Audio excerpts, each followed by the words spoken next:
Welcome to this week's MyStream update. Today we talk to Andrew Winnett, our lead investor. Why did Andrew invest and where do they see this company going? Welcome everybody to today's MyStream update.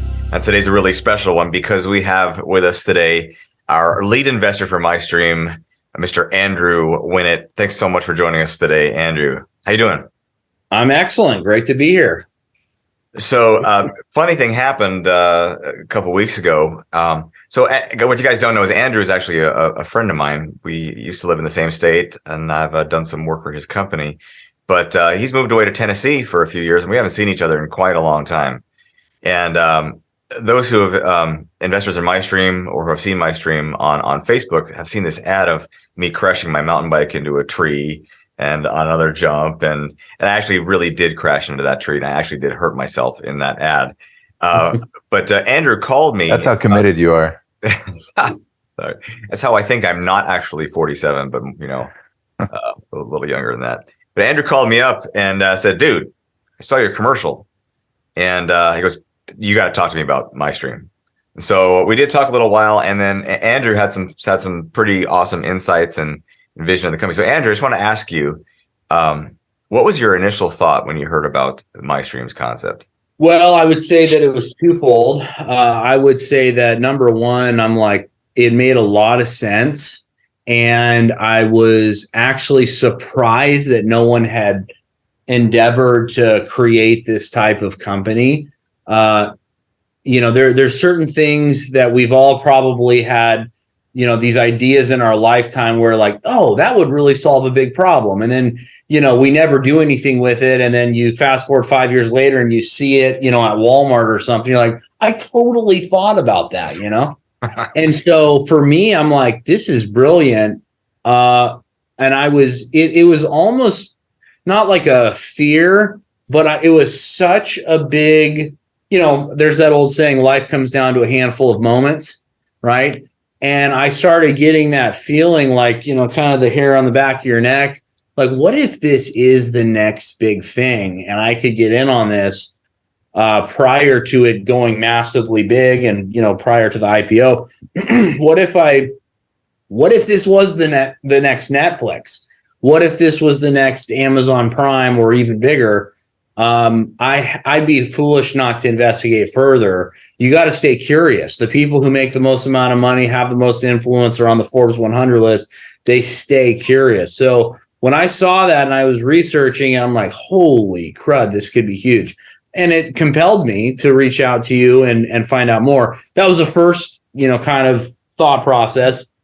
The second process was, well, what if this is the future and I just kind of brushed it away, brushed it under the rug? It's not that, this will probably fail. This is like every other startup company. I've had a startup company that failed. It's super painful, lost a lot of money, learned a lot of lessons. Maybe this is just, something that's going to fail as well. And why even bother, getting my hopes up, for some investment that I'll probably end up losing.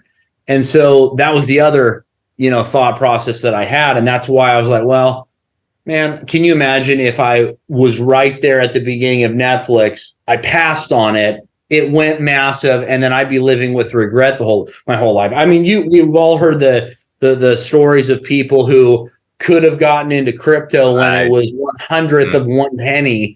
And, they tell that story every day for the last 20 years of the regret. So I'm like, I don't want to live with regret. So I had to investigate further, which is why I called you.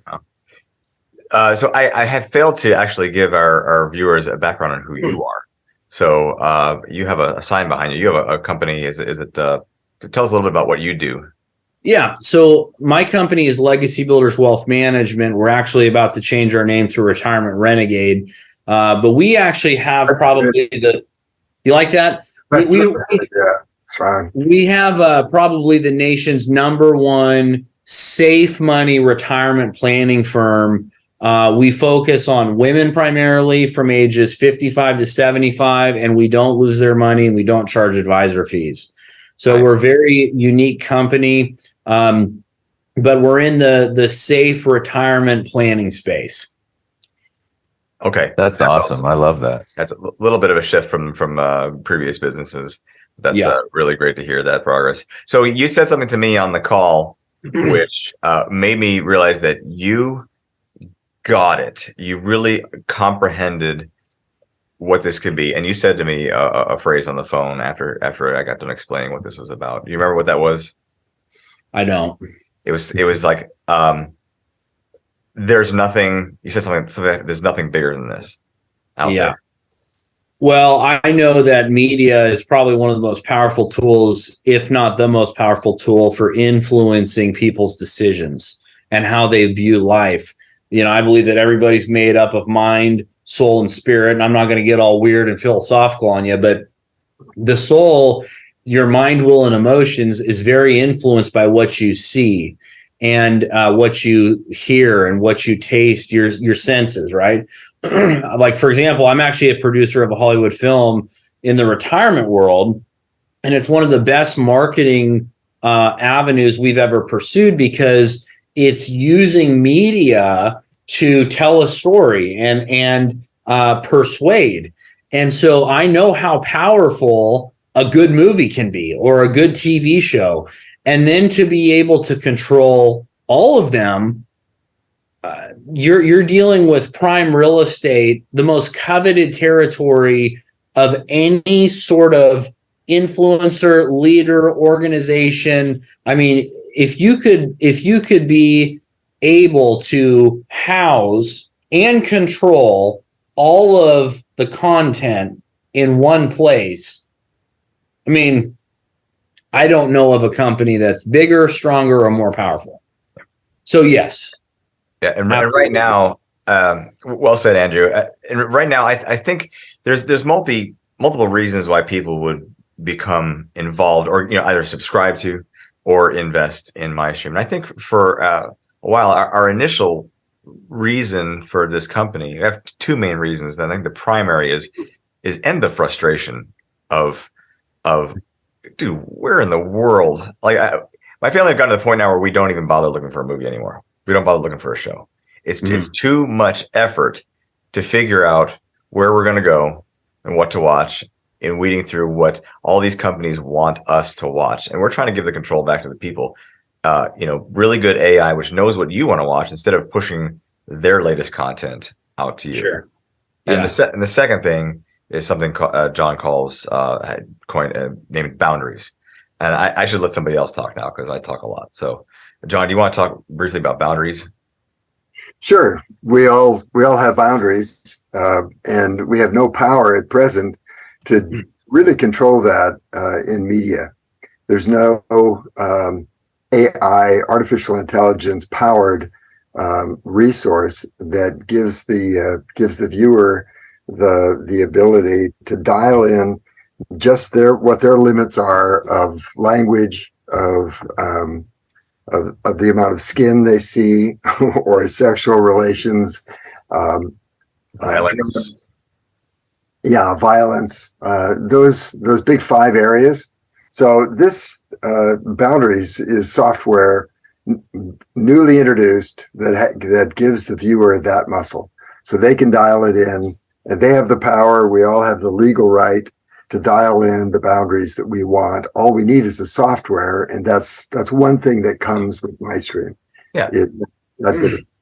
John, one of the questions I always get is, are you telling us that movies that are maybe PG-13 or R-rated are just excluded? I don't see those, and I only get the PG and under movies, or does it actually affect? Can I watch the R-rated movie and it somehow filters things? No, we just filter all those movies out. Stop it, John. No, you know the answer to that, Jay. Yeah, I do. The answer is you get to watch pretty much anything you want. Mean-spirited films are still going to be mean-spirited films, bad attitudes, and some are really highly entertaining. So if you want to watch them without the naughty bits, without the elements that you really don't want in your home or on your screen, then this is for you. Yeah. For the first time, it gives you that power. Even a live show, that's something that's being aired as you as you go, where sometimes newscasters or late night people or whatever say, "Oh, we shouldn't have done that." Yeah, if I may interrupt for 1 second, I got to ask Andrew a question about this. Can't right now, up until this moment, the only option for doing anything about the stuff that comes in is grabbing this thing and hitting the red button or changing the channel. Andrew, you have a family, don't you? I do. I have 4 kids. Do you think this type of a feature, this type of technology would be useful in your house? Massive. We're using a platform that I just found out was illegal to do the same type of thing, not quite as sophisticated, but it probably won't be around for forever. But we're trying to do that very thing. We've been trying to solve that problem for a long time. Yeah. Nobody seems to care to solve it, but there's millions of families out there who want this problem solved. Yeah, and I would say, even more. I would say the bigger problem is the ease of use. I cannot tell you how many nights, Jess and I were scrolling through, like what you said, what they want us to watch. Can't find anything. It's taken 30 minutes. We go from Amazon Prime. Well, there's nothing here. We spent 15 minutes there. Then we go to Hulu. There's nothing there. Then we go to Peacock. And before you know it, we just go to our usual show that we are kind of bored of, but we know it's predictable, it's clean or whatever. And it's frustrating because we can't seem to, there's too many options almost, and we're not finding what we want to watch. We're not finding anything new and exciting that fits our flavor profile, if you would. So I'm really looking forward to the ease of use. I like the idea of having it all in one spot and not having to subscribe. And then on my Roku TV, I'm trying to put in my email and then my card number and then create a password. And it takes 20 minutes and I'm ready to chuck the remote through the TV screen because I'm so frustrated. I just want it all to be done with. Why haven't we solved this problem yet? Yeah. So I'm excited about that big time. Yeah. I think you, of all people, Andrew, are one of the people who, when you watch the promo, you talked to us briefly, you got it 100%. You caught the whole vision. You had the same exact questions as everybody else has. Like, how are you going to get the big guys to come on? And we'll we can cover that in separate videos with our CEOs. We actually have 2 CEOs that are not on the call, which we've talked about quite extensively with on other platforms, which our own investors here on WeFunder need to learn about. And we're going to actually get some calls with those guys on as well. So, but Andrew, I wanted to thank you for joining us today on this call. Any final words that you would give to those who are on the fence about joining the family of MyStream? Well, here's how I look at it. You never get a second chance at a really good opportunity. And I am really confident that I invested a decent amount, more than I have probably ever invested in one single thing in my own life. That is not guaranteed.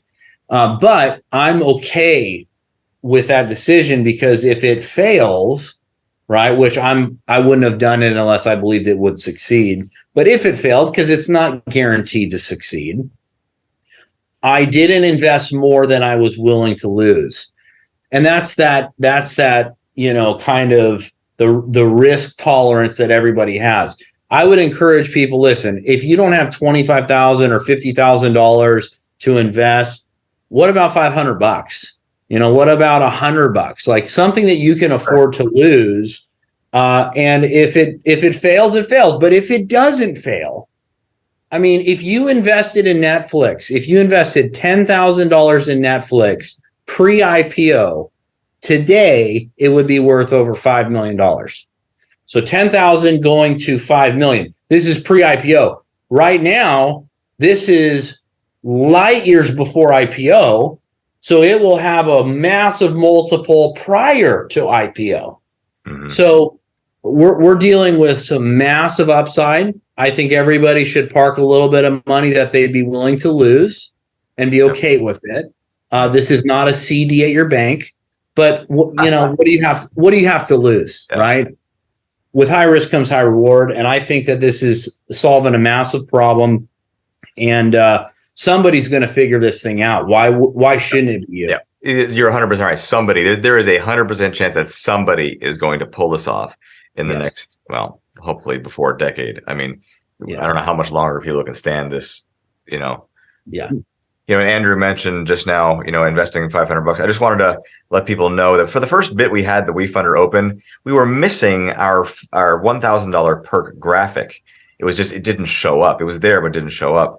And the $1,000 perk graphic is actually the most valuable one we have. It's actually the value of what you get as far as like the subscription into MyStream is actually valued higher than the actual investment. So just take a look at that on WeFunder again. Take a look at the perk levels, the number 3 perk at the $1,000 level. Study that a bit. And if you only invested 100 or 500, just take a look at that and see if it might pique your interest to go up to $1,000. Andrew, thanks so much for joining us today. It's been awesome. I really appreciate you. Yeah, my pleasure. I'm excited for the ride to the moon. We're on our way. All right. Have a great day, Andrew. Appreciate it. Yeah. All right, thanks a lot.